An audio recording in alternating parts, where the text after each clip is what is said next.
companion. That's where I long to be, with my three good companions. Just my rifle, pony and me. Microciné, bonjour ou bonsoir, ça va dépendre de l'heure à laquelle vous allez découvrir cette nouvelle émission. Le 10 juillet 2024 ressort en salle de cinéma un film troublant et passionnant. Et il y a 10 milliards de choses à dire sur ce film. C'est un documentaire, c'est un film d'une heure, 1h02. Le film s'intitule tout simplement Sarava. On va expliquer un peu ce que ça signifie Sarava. Et d'ailleurs, je remercie Stanislas Baudry pour l'aide apportée à la conception de cette émission. Le film a été réalisé par Pierre Barou, qui est quelqu'un d'immense dans le milieu de la musique, mais aussi un peu du cinéma, ça on va en parler. Et ce film a été restauré en 4K.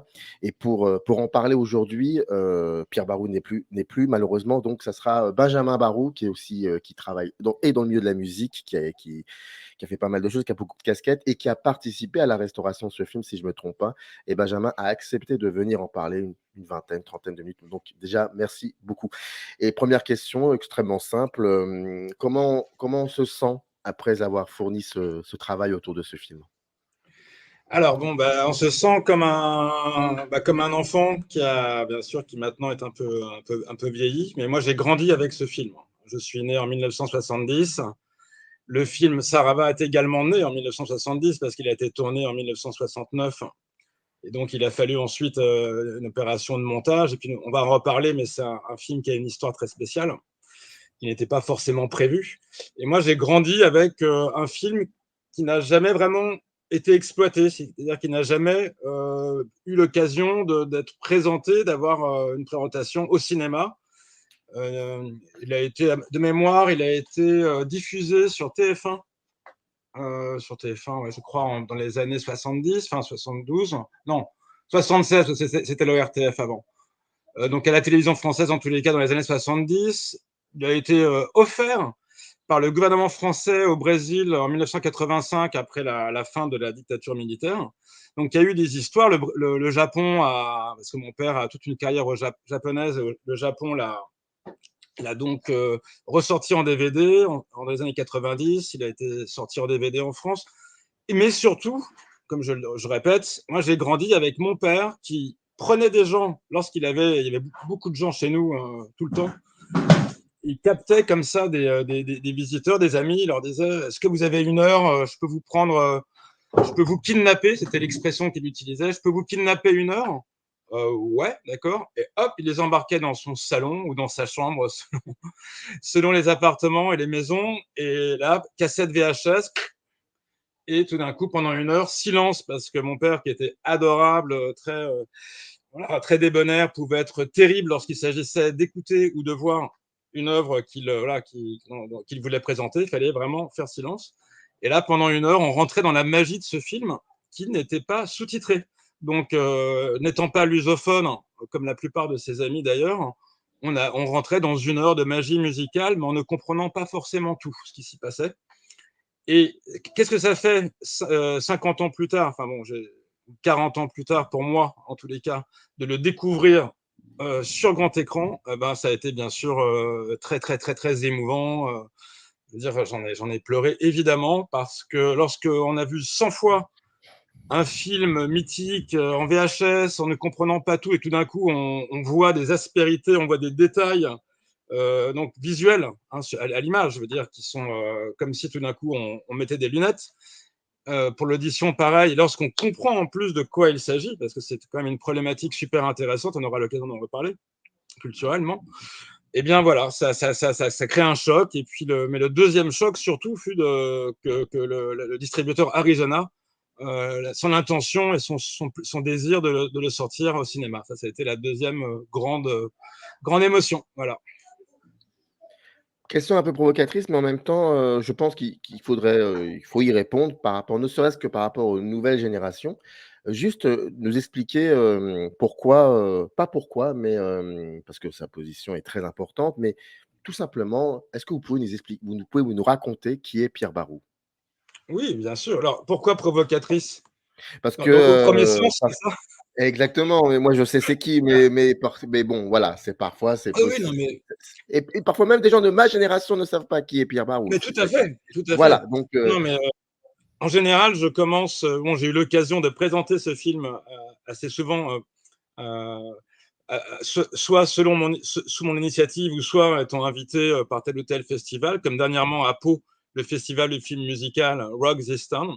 Et effectivement, je prépare toujours mon petit présentation par présenter, introduire, je veux dire, Pierre Barou, qui est un illustre inconnu, c'est-à-dire un enfant de la Seconde Guerre mondiale qui a grandi une partie de son enfance en Vendée pour éviter les traques des nazis. Donc voilà, un enfant qui s'est construit à l'ombre, je dirais, des explosions et voilà, et puis d'une situation très critique, mais qui néanmoins a eu beaucoup d'amour pour la nature, par exemple, et pour la chanson. C'est-à-dire il s'est construit par la chanson, puis il a eu la chance quand même de retrouver ses parents. Ses parents n'ont pas été déportés, et de garder le lien avec eux, parents qui étaient à Paris et lui qui était en Vendée, par la chanson, c'est-à-dire en se remémorant différentes chansons que sa maman, Sarah, pouvait chanter, lui chanter.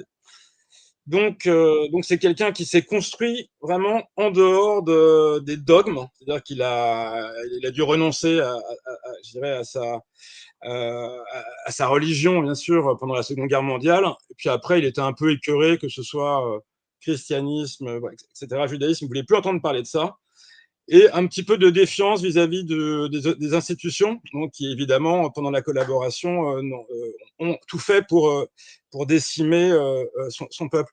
Donc effectivement, c'est pas vraiment un anarchiste, mais c'est quelqu'un, un poète, qui s'est construit tout seul à une époque où, effectivement, dans les années 60, hein, là on parle de Pierre Barou qui, beatnik, guitare au dos dans les années 50, va sillonner l'Europe, donc pour se frotter à toutes les cultures, n'étant pas donc attaché à un système idéologique ou à n'importe quel système. Donc voilà, la guitare, on connaît un petit peu Jack Kerouac, on connaît ces années-là voilà, qui sont quand même assez fortes de l'après-guerre, où on essaie de reconstruire un monde, et lui reconstruit aussi son identité à travers la poésie. Il se trouve que comme il était il avait un don, je pense, pour l'écriture, les chansons sortaient de sa plume, hein, très très facilement, et avec l'exercice, parce qu'il y a eu beaucoup de chansons, le succès est arrivé assez tôt, alors que lui-même ne voulait pas travailler avant l'âge de 30 ans. Il avait fait le vœu de n'avoir aucun travail fixe, aucune obligation de travail avant l'âge de 30 ans. Lui-même ne savait pas d'où cette lubie lui était venue, mais c'était quelque chose, voilà, c'était ce qu'il appelait la disponibilité. Moi, je veux, si je dois, voilà, par exemple, il avait une fiancée à Paris qui était une danseuse étoile, Liliane Montebecci, danseuse étoile, qu'il est allé retrouver à Lisbonne en 59, parce qu'elle donnait plus trop signe de vie depuis qu'elle était partie en tournée au Portugal. Il arrive à Lisbonne en stop. Je vous rappelle, le Portugal est sous la dictature de Salazar. C'est un petit peu, malheureusement, une petite connexion avec ce qu'on vit en ce moment. Toujours est-il, on va faire la parenthèse, qu'il arrive à Lisbonne dans une ambiance très lourde, où son look de beatnik, guitare au dos est très mal vu, c'est-à-dire qu'il se fait arrêter tous les coins de rue. Et en plus, en retrouvant sa fiancée, il comprend qu'elle le quitte pour elle s'affiche au bras d'un mec très musclé. Il rebondit là-dessus, il reste à Lisbonne, il apprend le portugais, puis finalement, c'est comme ça qu'il va traverser l'Atlantique et découvrir la bossa nova. Donc ça, c'est vraiment la personne qui marche au flair, et qui s'était promis jusqu'à 30 ans de laisser son flair le porter de manière à découvrir ce qui finalement il a découvert à Lisbonne puis au Brésil, c'est-à-dire un état d'esprit, c'est-à-dire que la bossa nova, c'est pas juste une esthétique, genre on est relax, on chante au bord de la plage et tout va bien. C'est dans un Brésil qui renaît je dirais, de la colonisation. Enfin voilà, c'est un pays énorme, immense, et il y a eu beaucoup de révoltes, beaucoup de sang, etc. Et donc, à la fin des années 50, il y a un espoir de démocratisation qui est porté par un président qui s'appelle Kubitschek, et notamment un diplomate qui s'appelle Vinicius de Moraes. Et la rencontre de mon père avec Vinicius de Moraes et Baden-Powell tombe exactement sur ses 30 ans. C'est-à-dire, bon, à 2 ans près, 1962, il va, à force de voyager, de rencontrer, d'être disponible, être en fait adoubé par Vinicius de Moraes, diplomate de son État, poète, mais également propagateur d'une esthétique nouvelle, bossa nova, dont l'intention est de réconcilier, réconcilier les peuples. C'est-à-dire qu'au Brésil, il y a une majorité africaine, mais qui est aussi une minorité culturelle, dominée donc par voilà, par une caste qui existe toujours de financiers, en général portugais ou européens. Et ce que ni plus ni moins Vinicius de Moraes va tenter de faire, c'est de réconcilier tout ce petit monde en disant, écoutez, la culture africaine a autant le droit d'exister dans ce pays qui est immense et qui peut être un exemple pour le monde. Et je crois sincèrement que ça a énormément marqué les pays européens et ça explique notamment la vague bossa nova en Europe et dans le reste du monde. Et le contre-coup, vu qu'Oncle Sam n'était pas trop content que ça se libère de ce côté-là, on l'a vu un peu partout dans le monde, le contre-coup militaire en 1964, la fin du rêve.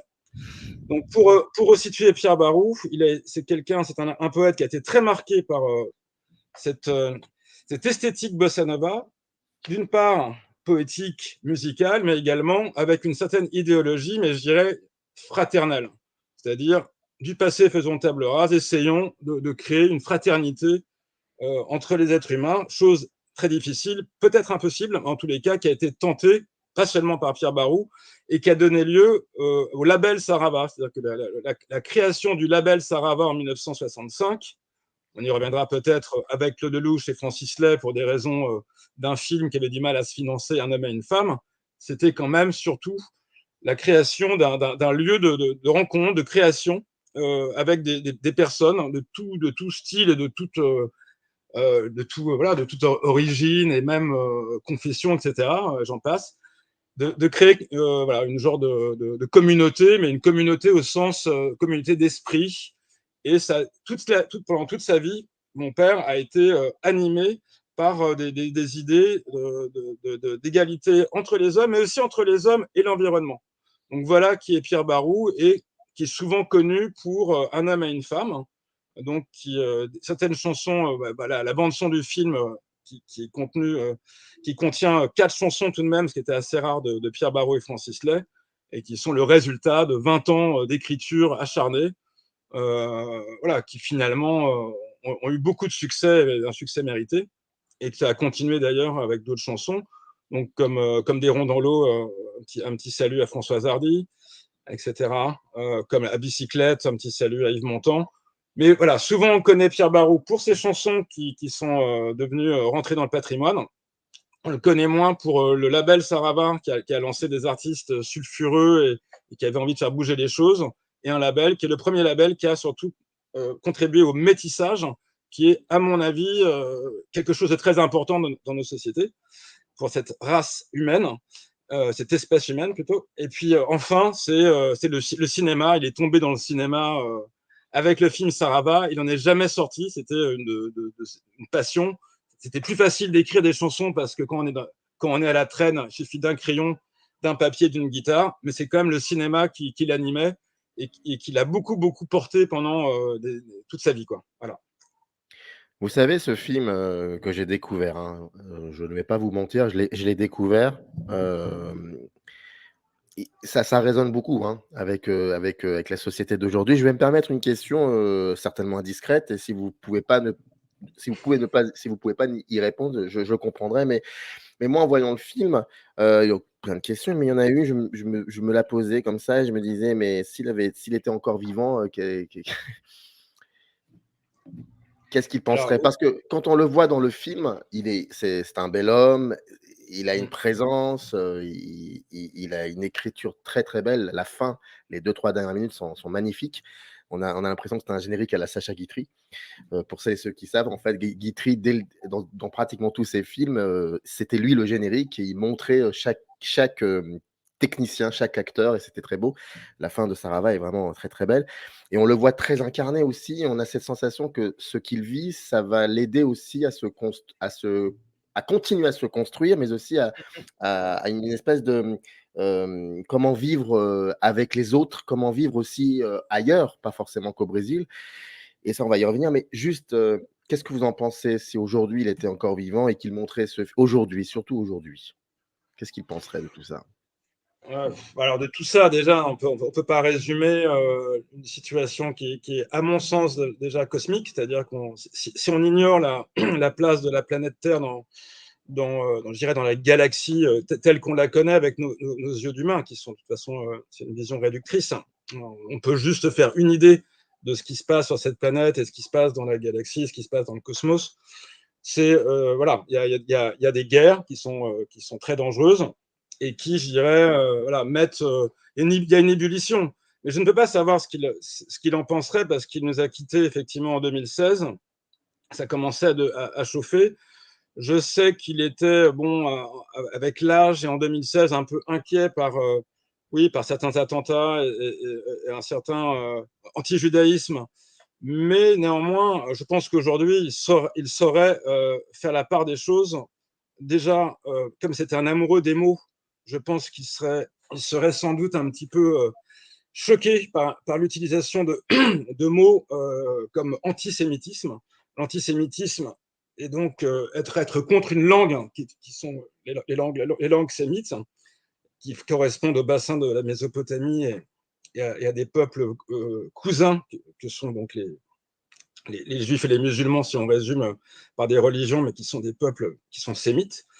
Donc l'antisémitisme voudrait dire qu'on est contre toute Mais oui, une civilisation bah oui. qui ne sont pas toujours, on va dire, d'accord, qui ne sont pas un bloc. Hein.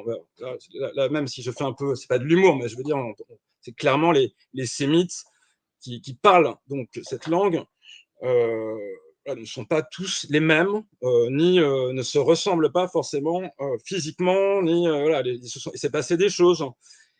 Donc je pense qu'il serait déjà un petit peu offensé par l'utilisation abusive de termes qu'on emploie comme ça pour dire d'autres choses, donc, parce que les mots sont importants. Et je crois que voilà, il serait déjà.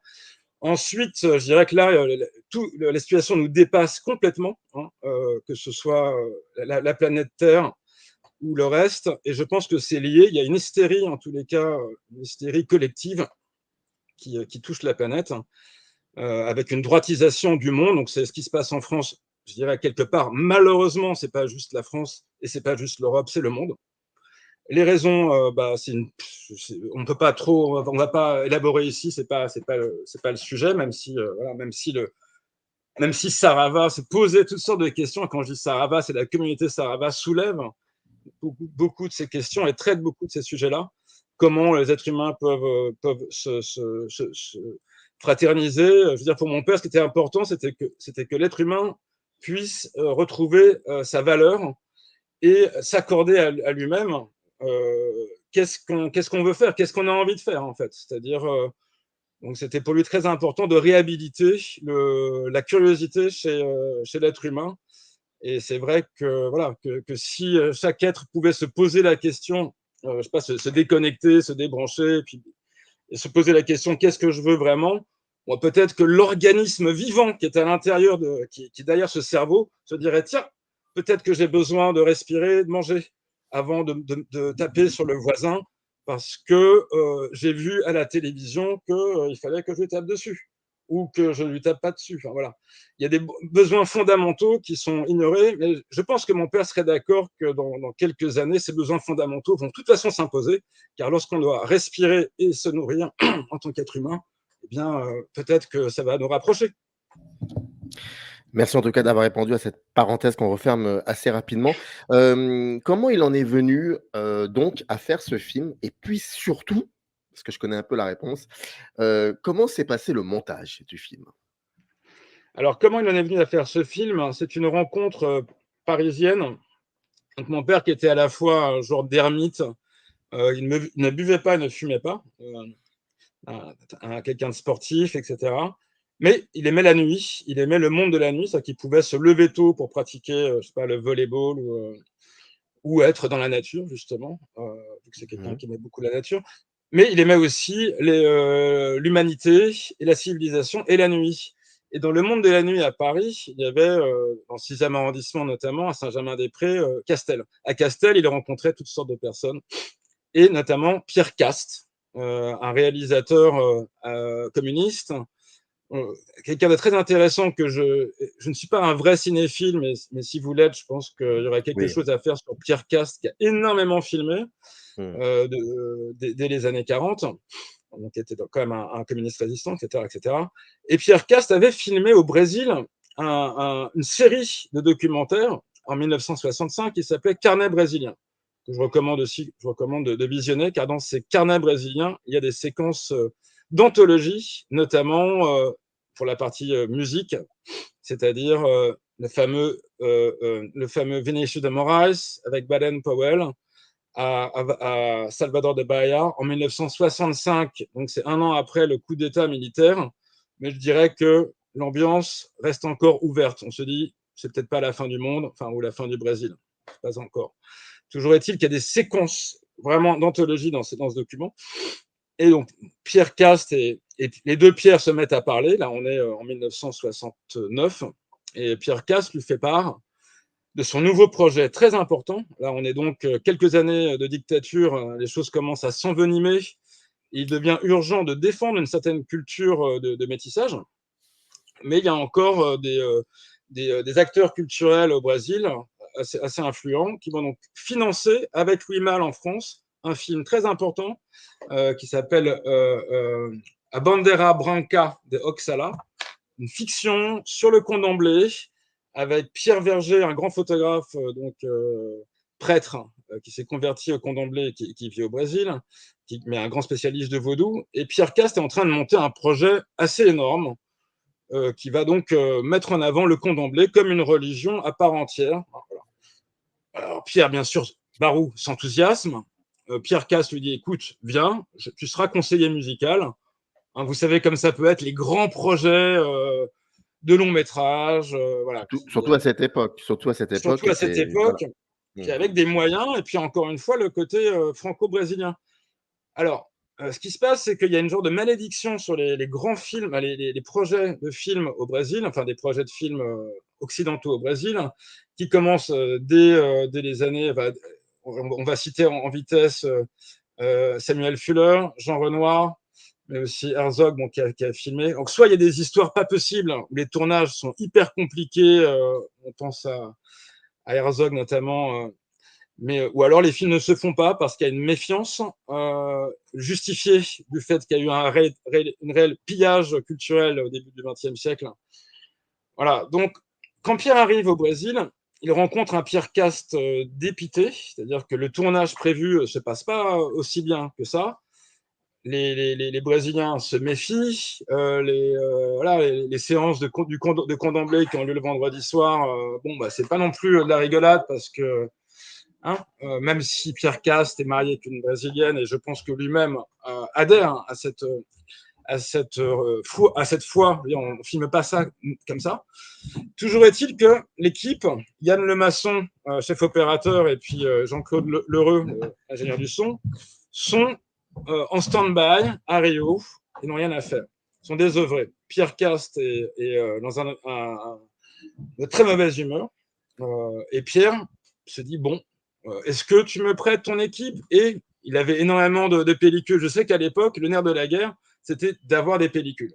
Et là, grâce à cette coproduction, il y avait une quantité de pellicules. Écoute, prends les pellicules, prends mon équipe, fais ce que tu veux, tu verras, c'est impossible de travailler ici. Les gens ne sont jamais à l'heure, ils s'en foutent complètement. Mais précisément, le caractère improvisé du film, de cette promenade avec Baden Powell. Alors, petite parenthèse, Baden Powell, que mon père a rencontré 7 ans auparavant à Paris avec Vinicius de Moraes. Baden Powell, à l'époque, était assez jeune, méconnu en France, et mon père l'a réellement pris sous son aile en lui présentant Barclay, l'Olympia, Bobino. Enfin, il a vraiment joué un rôle, comme il faisait souvent, d'attaché de presse, mais en tant que frère, Il n'y avait pas d'intérêt. Baden-Powell n'est pas rentré dans le label Sarava, c'était juste par amitié, mais qui a propulsé Baden-Powell en France et en Europe. Toujours est-il que Baden étant au Brésil, lui dit « Ok, faisons un truc dans l'esprit du Candomblé pour expliquer finalement les racines africaines de la bossa nova. » Bien sûr, Baden-Powell avait créé déjà un mouvement avec Vinicius de Moraes qui allait au-delà de la bossa nova, qui s'appelait l'afro-samba. Voilà. Donc, le film est né je dirais, de l'incapacité de l'équipe de Pierre Cast de mener à bien un projet qui néanmoins existe et que j'aimerais bien qu'on puisse visionner, parce que c'est difficile d'avoir accès à ce film. Et il a créé un film parallèle, totalement gratuit, mais qui a été une réussite dans la mesure où il était improvisé et que ce soit Maria Bethânia, Paulinho da Viola, Pichinguinha, Joe de Baiana, se sont dit ok, on est pris sur le vif par quelqu'un qui a fait connaître la musique brésilienne dans le monde, Samba da Benção, qui est devenu Samba Sarava, et qui veut nous rendre en quelque sorte ce qu'on lui a donné. Il n'y a pas d'intérêt, il n'y a pas d'argent. Lui n'est pas payé, nous ne sommes pas payés, personne n'est payé.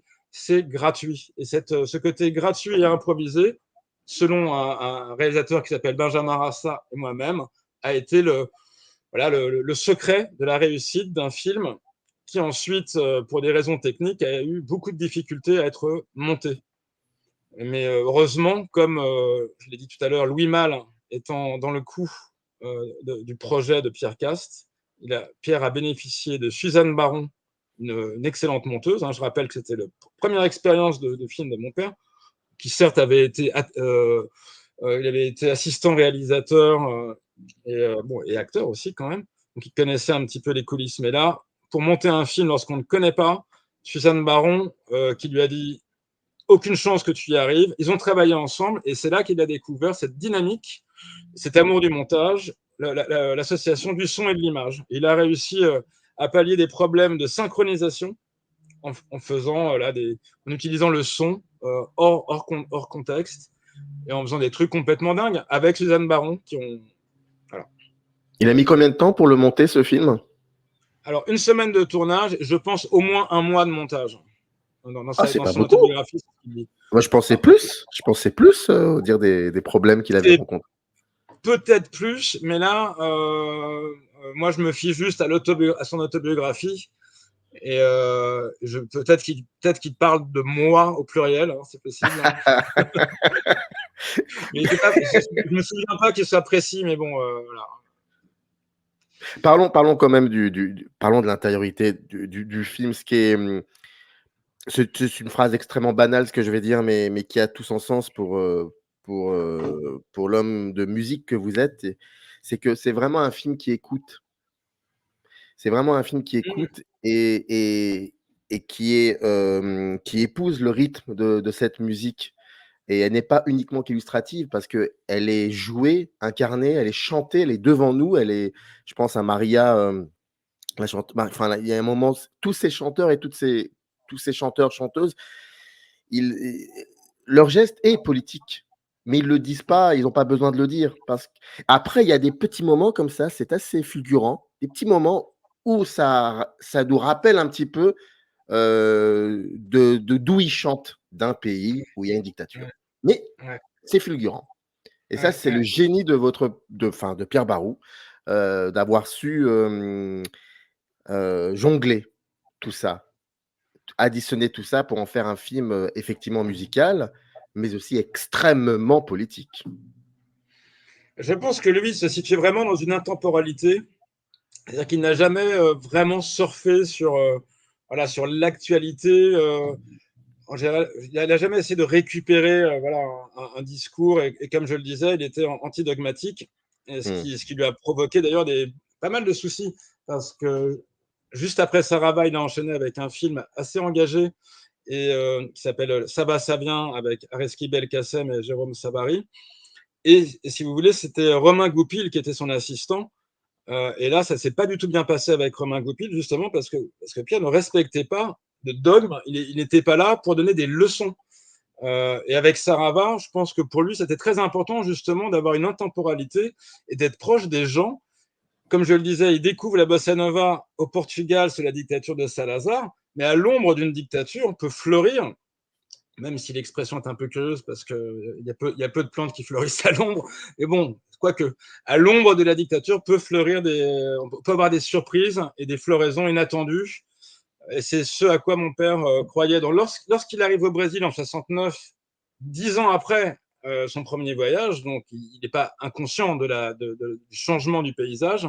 Et son but, c'est pas de montrer, je sais pas, les manifestations et la difficulté de la vie, une vie qui était déjà difficile de toute façon, et qui l'est encore. Mais c'est de montrer les germes c'est la vie elle-même à l'état brut, et qui peut, dans les fissures d'un pouvoir autoritaire, voilà, émerger. Et c'est les fulgurances dont vous parlez sont d'autant plus fulgurantes qu'avec les sous-titres, j'ai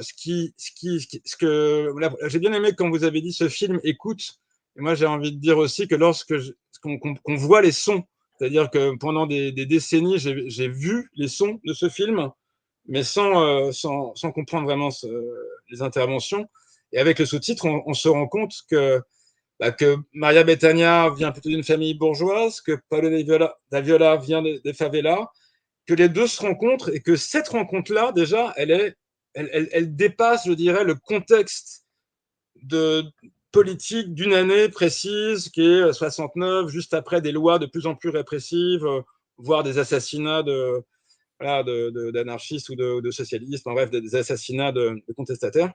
On est dans cette problématique très intéressante, voilà, d'un courant musical venu d'Afrique et qui fleurit dans un terreau. Et on peut même se poser la question, est-ce que les déportations d'esclaves ne suivaient pas un but plus vaste qui serait le métissage, enfin, ou du moins le métissage poétique, parce qu'en fait, cette association de la poésie lusophone, le Portugal, c'est aussi l'Orient, attention, le Portugal, c'est aussi toute la splendeur de l'Orient, de l'islam, et du judaïsme et du christianisme. C'est la grande époque du XIIe siècle. Le Portugal porte une poésie qui va rencontrer donc la grande poésie du soufisme, enfin bref, toutes ces grandes valeurs qui forment la langue française, la poésie française et la littérature, je dirais, européenne, mondiale, enfin bref, tout ce qu'on voudra. Toujours est-il que cette poésie rencontre les rythmes de l'Afrique, qui sont aussi, on parle de voir les sons, qui sont aussi une forme de poésie, plus incantatoire peut-être. Cette rencontre, elle est improbable, je dirais, et explosive, parce que ça a créé non seulement la bossa nova, mais ça a créé le jazz, le funk, le rap, le blues, etc., etc. C'est-à-dire un courant musical qui, au XXe siècle, est complètement dominant. Donc voilà, ce film pose vraiment des questions que je trouve intéressantes, d'autant plus avec les sous-titres, où tout de même, là, on laisse la parole et les gens s'expriment. Je veux dire, Paulo da Viola dit à Pierre, mais écoute, je connais pas la situation, de quoi tu parles? Et c'est important de cette remise en question. Ouais, tu as raison, je connais pas trop la situation, mais on en parle. Voilà. Il y a une modestie aussi. C'est un moment assez. J'avais la sensation qu'il allait quand même un peu s'énerver. C'est au cours du repas. D'ailleurs, il lui dit, mais c'est quoi ta question? Enfin, c'est très, très intriguant. Là, je me suis dit, qu'est-ce qui va se passer? Et en fait, ouais, non, c'est. Mais quand vous parliez, enfin, pour celles et ceux qui peut-être n'auraient peut-être pas, enfin, quand vous parlez de déportage, pardon, excusez-moi, de la déportation et la poésie, en fait, c'est l'héritage de tout ça. Voilà, c'est pas.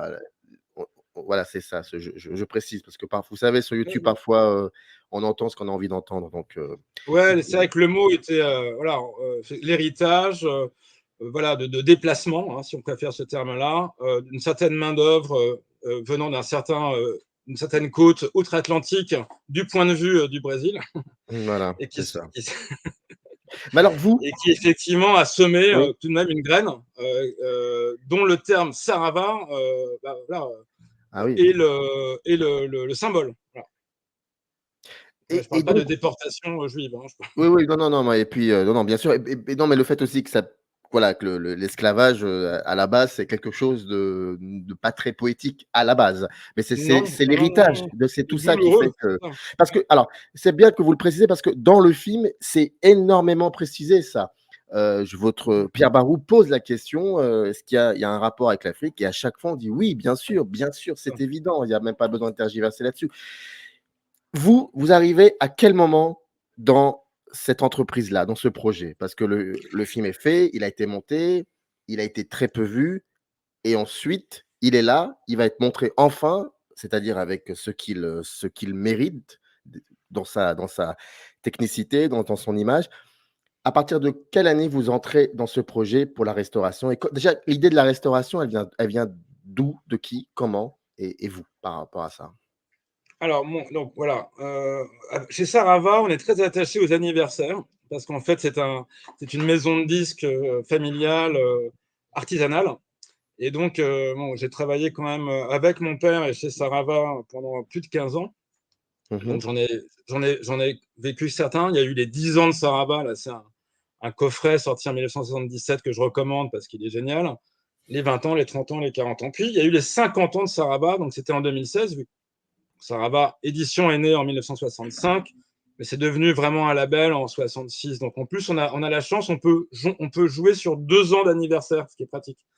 Toujours est-il, toujours est-il, et là on arrive bientôt aux 60 ans, que pour les 50 ans, 2016, mon père était vraiment pas en très très bonne santé, mais il a eu beaucoup de chance parce qu'il a jusqu'au bout été présent mentalement et il a chanté jusqu'au bout. Il s'est éteint donc en 2016, en décembre 2016.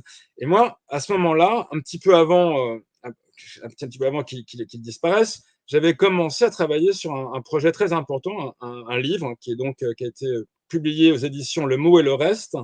Sarava, c'est où l'horizon? Donc, à travers ce livre, c'est une enquête que j'ai menée. J'ai essayé de comprendre justement toute l'origine du label Sarava, la connexion au Brésil, que je connaissais peu parce que, étant né en 1970, avec ses problèmes de dictature, mon père n'est pas retourné au Brésil avant la moitié des années 80. Et bon, et moi, je n'ai pas eu la chance de le suivre au Brésil, donc j'irai peut-être un jour, mais voilà. Donc, je connaissais peu l'influence brésilienne de mon père. Je connaissais peu le studio Sarava, dans lequel j'ai grandi, mais voilà, la mémoire d'un enfant entre 0 et 7 ans, elle n'est pas top, pas hyper précise. Donc, je me suis intéressé justement à aller rencontrer tous les témoins de cette période, Claude Delouche, Francis Lay et d'autres. Et bien sûr d'autres, et surtout d'ailleurs ceux qui étaient dans l'ombre, les ingénieurs du son, directrices de production, etc. Et j'ai mené une véritable enquête en interrogeant ma mère, par exemple. Je me suis rendu compte d'un phénomène que je ne connaissais pas, mon arrière-grand-mère est camerounaise, ma grand-mère est métisse camerounaise et bon, française, on va dire, pour faire vite. Mais toujours est-il que dans son histoire, ma grand-mère ne voulait taisait son origine, hein, pour différentes raisons. Elle avait fait, donc elle s'imaginait des origines des personnages. Et ma mère était persuadée qu'elle était d'origine brésilienne. Et ça, je ne le savais pas parce que ça a été dénoncé, bien sûr, par des papiers administratifs. Je sais pas, quand j'avais 6 ans, elle m'a fait faire un passeport et puis elle a bien vu que sa propre mère n'était pas née à Salvador des Bahia, mais à Garoua, ce qui est aussi d'ailleurs tout à fait honorable, hein, dans les années 20, mais ça n'était pas aux yeux de ma grand-mère. Toujours est-il que, voilà, donc en menant mon enquête, je rends compte que de la propre bouche de ma mère, ah bon, tu pensais que tu étais brésilienne? Ce qui fait que lorsqu'elle part avec mon père en 1969, avec son teint, sa peau mate et son look un peu métissé.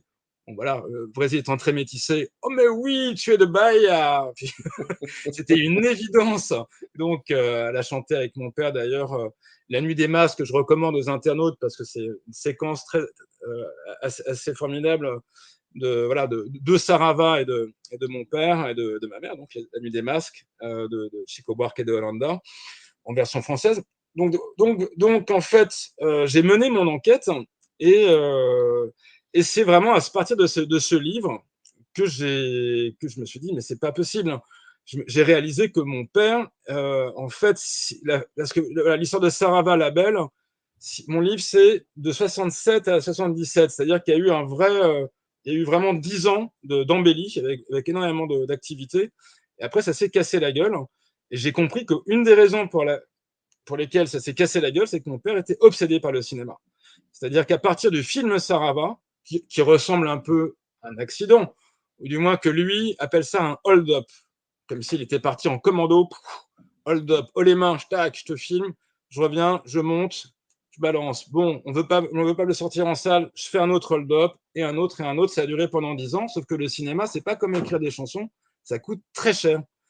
Et les caisses et comme lui allait toujours comme un bélier en avant, et bien voilà, ça a quand même vidé les caisses. Et je me suis dit, bon, j'ai toujours travaillé avec mon père, c'est moi qui ai absolument voulu qu'il y ait une collection DVD, avec bien sûr l'équipe Saraba. Donc dans cette collection DVD, il y a le film Ça va, ça vient, il y a le film, un autre film, il a fait 4 films cinéma, donc 3 films cinéma, et un 5e film cinéma inachevé, dont j'ai retrouvé des rushs et sur lesquels je suis en train de travailler. Très engagé aussi, en 72. Toujours est-il que pour Saraba, avec toutes mes recherches, je me dis, mais c'est pas possible, il faut que ce film existe, il faut qu'il soit restauré, parce que grâce à ce livre qui a eu, je dirais, un succès d'estime, je n'ai pas vendu énormément, mais il est toujours en vente, hein, mais très apprécié. Eh bien, il y a eu le festival Fame à Paris qui m'a invité pour justement une rétrospective Pierre Barou, qui était une des premières rétrospectives de ces films. Mmh. À Nantes, où j'habitais Nantes à l'époque, même topo, Sarava revisité avec projection. Et moi, je voyais les films, donc j'étais le responsable de ces projections. Et je me disais, bon, alors le son, comme si, pour un film musical, ce serait bien que le son soit quand même remasterisé. L'image, ça va, mais on avait des sous-titres japonais, parce que comme finalement ce film doit sa survivance au Japon, Ouais. et Saraba doit beaucoup de choses au Japon, bref, non, c'est un autre sujet, on avait une version DVD avec des sous-titres japonais. Et donc, pour un public non lusophone, c'était bon, bah, non seulement on ne comprend pas, mais en plus on a des sous-titres voilà, qu'on n'arrive même pas à lire. Je me suis dit là, c'est vraiment c'est le public qui m'a dit, mais on adore ce film, mais on ne comprend pas. Donc, bah, c'était une évidence. Et j'ai donc, lors des nombreuses soirées que j'ai pu organiser à Paris, cette fois-ci, avec le premier film où mon père intervient comme acteur, au Brésil, en 1965, qui s'appelle donc Arrastao, écrit par Vinicius de Moraes. Donc, je rencontre Éric Leroy du CNC, qui est responsable des restaurations, et qui me dit, mais j'ai proposé souvent à ton père qu'il fasse un dossier pour restaurer ses films. J'adore ces films. Je dis, ah bon, ok, allons-y. Voilà. Donc c'était une conjonction entre une demande du public, une constatation à la sortie de mon livre, en projetant le film, de voir les faiblesses de la qualité, surtout sur grand écran, parce que lorsqu'on regarde sur petit écran, ça va, mais sur grand écran, il y a des choses qui ne vont pas, qui n'allaient pas. Et voilà. Donc, on a monté avec Sarava, avec Yvonique de Sarava, on est une petite équipe, le dossier de subvention, et puis le CNC nous a aidés. Et j'espère surtout que ça va marcher grâce à Arizona Distribution, et qu'on va pouvoir passer ensuite au film Ça va, ça vient, qui est remarquable. Voilà. C'est-à-dire que voilà, c'est là où j'allais, enfin, j'allais venir à ça, c'est que ils sont prévus d'autres films, d'autres restaurations de la petite filmo de Pierre Barou? Évidemment, enfin, disons, je pense que le temps, ouais, il faut être patient. Ça a pris 5 ans. Moi, je suis allé voir Eric Leroy en 2019. On a monté le dossier en 2020, donc là, on est en 2024. Mais le résultat, en tous les cas, est formidable, hein. Travailler avec Arizona Distribution, c'est vraiment une chance inouïe. Évidemment, on va voir un peu comment ça se passe, parce que Saraba n'étant pas une multinationale, hein, nos moyens étant réduits, une restauration, ça coûte cher. Et c'est évident qu'on va lancer le dossier dès la rentrée pour Ça va, ça vient. Et ensuite, pour le film Le Labyrinthe ou l'album de famille, qui sont toujours des films tellement ambigus et qui posent vraiment des questions fondamentales, du vivre ensemble, dans lequel Pierre se montre à de plus en plus d'autodérision. C'est-à-dire que autant Sarava, c'est un documentaire, autant les deux autres sont vraiment des docu-fictions où le public se fait avoir en pensant être dans un documentaire et bascule dans une fiction avec parfois un certain malaise et une vraie autodérision, et qui rend beaucoup honneur à mon père, qui avait un sacré caractère et qui était convaincu de ne pas être n'importe qui, mais qui se mettait complètement, qui se mettait en doute. Voilà. Et ça, c'est important. Et je pense que si on pouvait tous se mettre en doute donc et ne pas être con-vaincu, parce que le fait, voilà, souvent ça va ensemble, eh bien, ça pourrait aller beaucoup mieux à pas mal de niveaux, quoi, en fait. D'accepter qu'on n'a pas forcément la réponse et qu'on a souvent une vision limitée dans un tunnel qu'on s'est construit. C'est comme ça. Je dirais, on est des êtres faillibles. Nous sommes, des êtres erratiques. C'est comme ça, il faut l'accepter. Mais par contre, si un deuxième être humain va pouvoir nous dire, bah tiens, moi je vois ça, parce que moi je vois ce qui se passe à l'est. Ah bah moi je vois ce qui se passe à l'ouest. Bah, moi je vois ce qui se passe au nord. Moi je vois... Et avec toutes ces différentes visions, peut-être qu'on peut faire quelque chose. Mais et le cinéma, je me rends compte aujourd'hui, c'est vraiment un outil formidable. J'espère que voilà que ça va continuer, qu'on aura toujours des aides pour. C'est vraiment un média qui rapproche les gens. Enfin, bon, là, ce que je dis, c'est d'une évidence, mais je trouve que je comprends pourquoi mon père était obsédé par le cinéma. Il trouvait que c'était vraiment le média qui permettait voilà, de provoquer les cinq sens et bon, cette fameuse empathie dont on parle beaucoup, mais vraiment de rapprocher les gens. Voilà. Ce sera le dernier mot de cette émission. Le 10 juillet, je rappelle hein, quand même, Sarava, c'est une restauration en 4K, un film de Pierre Barou qui date de 70. Eh bien, il ressort, enfin, il sort, on va dire qu'il sort. Il sort Il en sort tout salle. court, c'est formidable. 55 ans après sa conception, vu que Ouais. c'est 69, le film Sarava trouve enfin sa voix, la voix des salles obscures. Et c'est vrai je m'étais habitué à le voir sur le petit écran. J'ai eu la chance d'être invité à un festival en tant que membre du jury, je le répète, à Pau récemment, et de visionner des films et des films sur grand écran. C'est pas la même chose, c'est clair. C'est quelque chose qui est offert à l'être humain, qui est créé par l'être humain et qui fait que nos sens sont décuplés. Et à la fois, il y a une introspection qui se fait. Donc vraiment, la vertu du cinéma, allez-y. Et ce film mérite vraiment de vivre sa vie 55 ans plus tard. Bon, finalement, c'est pas grand-chose, c'est pas très long. Non, et il a trouvé sa place. Voilà. Il a Merci trouvé sa beaucoup. place. Exactement. Merci beaucoup, Benjamin Barou. Le film est en salle le 10 juillet. Maintenant, il faut y aller. Merci beaucoup Merci à vous. et puis à très vite. À Générique. bientôt. Au revoir. Arrive in the canyon, that's where I long to be, with my three good companions, just my rifle.